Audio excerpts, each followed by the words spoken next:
Those four walls and that backyard and that front fence, it's like this little prison. This video is about a dog having an unhealthy emotional dependence to her owners. Why is that a problem? It's a problem because a lot of things arise from that. Leash reactivity arrives from that. I just want to be with my mom or my dad, and so I'm going to bark at this dog and tell that dog to get away so I can go about my life with the people that I love. I'm going to bark at things outside the home so that those things don't come in and bother my time with my mom and dad. Oftentimes, separation anxiety arises from that as well. Look at this dog, constant check-ins. We go into a big open field with dog smells everywhere, and all the dog wants to do is make sure she knows where her owners are. It's constant. If you have this with your dog, I'm going to talk to you and show you what you can do about it because it's very destructive. You're going to see me separate these owners and the dog just goes back and forth between the two. This dog has problems with other dogs, and you're going to see this dog meet Prince and meet other dogs and start to live life. So I separate the owners because this is one of the first times that the owners are within eye shot, but they're not together. And so the dog is learning to be 50 feet away from one of them. And you're going to see her just go back and forth constantly, back and forth. And by the way, there's no shaming of these owners. Are these owners perfect? No. Are you perfect? No. What if we turn the cameras on during your therapy session? What if we turned them on during your argument with your teenager and then we opened it up to the internet? These people are coming out here during difficult times to get help, okay? So I can talk to them in very frank terms. You cannot. She's a trip. She's spending equal time between you two. It's a perfect A to B. Then at one point she laid exactly in between you guys. Just like I love them both. I need to be with them both. I don't like that they're separate. I need to, like, this whole thing. You guys and her, we got a lot of work to do. So let's go up and let's go meeting through a fence safely with Prince. Now I have the owners leave again and I have the leash and she can't deal with it. Needs to deal with it. She needs to live life. She needs to make friends. To some degree, she's a little bit of a tortured soul. Imagine if you needed to be next to somebody, you'd go to therapy. You would be worried about your emotional state if you felt like this dog. So we're going to force it. She's not going to go with me. And you're going to hear what I say in a minute. She just is like, heck no, I'm not staying with this guy. She's not scared of me. Those are her people. That's her security blanket. She's a little baby with a security blanket, and it's the owners. So this dog needs to live life. It needs doggy friends. It needs to run in a field. It needs to be pushed. It needs to be outside of its house. It's all her weight. It's like crazy. I can't even pull her. Let's go. We're going to have you. She is a bag of cement. We're going to go. Okay, here comes Princey. Here comes Princey. Stay right. Yeah, keep coming. Keep coming. You're good. It's okay. She's probably like, oh my goodness. Will you go say hi to Prince, please? Yeah. Hi, Prince. Hi, Prince. Hi, Prince. Keep holding. Be strong. Yes. Will you go say hi to Prince, please? What a tripper. No touching. Nah, yeah. She's such a tripper. Get kind of, right there. And pat him. Pat him. Okay, stay right there. We're letting the dog know that the owners can do whatever they want in life, and she is not the center of everything. Meeting Prince. Now, Prince gets kind of crazy. He's like super into this dog, which I do not love because she doesn't want a dog all over her, but this dog's going to go at Prince a little bit because he's so much, and she's going to say, get out of here. And that's fine because it's so half-assed. Like, her get out of here is really not that bad at all. She's not looking to bite anybody. Here it is. He's all into her. So she says, get out of here, but it's just not bad. We leave the muzzle on for so long. See that last one? That wasn't bad at all. We leave the muzzle on for a long time because when dogs are this into the owners, I'm never totally sure what they're going to do. Meeting of another dog, this is really good. Just expanding her world. You can tell she hasn't met a lot of dogs. Just making friends. She's going to go swim in a minute. Still smelling another dog. This is doing things to her brain that have never been done. And it's just wonderful. Now you're going to start to see her leaving them a little bit, being around dogs, living life. Your dog needs to live life.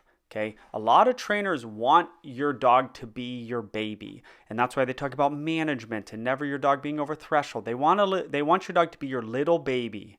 Okay, but dogs are like, in a way, like kids. They need to go live their life and have fun. It's all right, guys. That was so half-assed. It's the most half-assed thing I've ever seen. She's just used to being a bully. Yeah, but that was like so half-assed.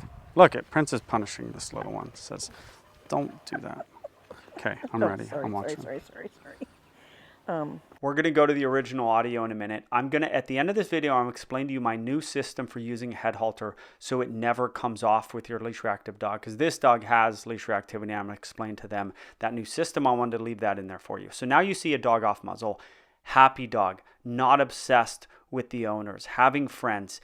It's a really powerful thing for your dog and for this dog.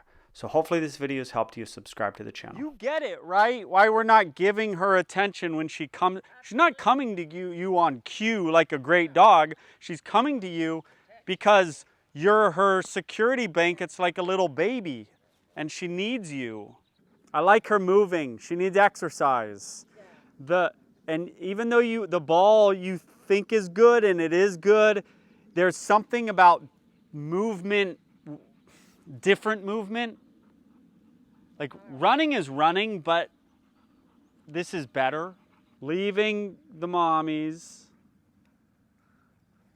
Really leaving them. Being a dog. She needs more exercise. It's also tripping her out that you guys are doing this. So the video I saw of her freaking out in the front, it's all like everything's the same. Me and my sister see a dog and we flip out at the front and then mommy comes out and grabs, like she's got it all dialed in for 3 years at the house. Everything's this crazy stimulus and there's protection. You came out here today and she's going, why the hell are they standing this? Like I want to trip her brain out and get it out of this cycle that you guys have developed. There's endorphins that are released from exercise that make them happy. And being wet. And so we got these moments of happiness and joy in her life, which is a great thing, especially when those are fleeting. You know, they're only every once in a while. I think so why is she going insane at a fence, insane at a window? Why is she doing all this stuff? It's because that has been her life, her home, without a lot of exposure to outside. It's the only way her brain gets going, and they want their brain to get going, and they need it. And she's basically going, and it's just rehearsal of behavior. So they just learn at this window and I do this, and then the other dog comes in and there's some protection there, and there's all these things going on, but it's just lack of desensitization over the last 3 years, and just this home being this. I'm not saying this in a bad way, but I'm going to say it. But what I'm going to say, I don't mean this in the way it's going to sound. It's like, I don't even want to say. It's like those 4 walls and that backyard and that front fence. It's like this little prison. Yep. And it's like anything outside of that is not just a threat, but it's like, this is our little world. And if we made a 20% change in this dog going forward, which we might have in a 1-hour session, that's not bad.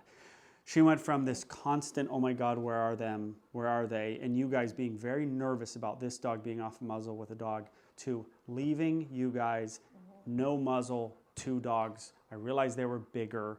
One was smaller than her. There was 9 tiny dogs there. And that's good, I think. So, I think that's very positive. And I think she actually had fun. And I think she had fun. And fun's important in life. I would buy a slip collar on Amazon or at the store. It's a slip, not a slip leash, a slip collar, and you double connect it. $10, $8, who cares? Okay, and then it goes here, and then you double connect the leash to the collar. You just have 2 points. If something comes off, you got another thing. That's all we're doing. She still wears her regular collar. Sure.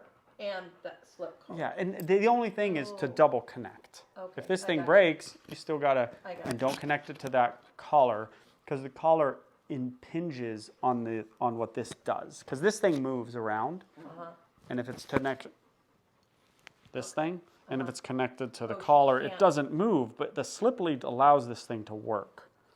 Oh, Okay. $20 product, Yeah. $10 product, you're at no money. Then I would buy a new leash, a 6-foot double ply leash, and now nothing's breaking. You have total security. Okay. That's what we would do with her, and that's what I think you should do with her. I'm good with And I doing think you should go for more walks.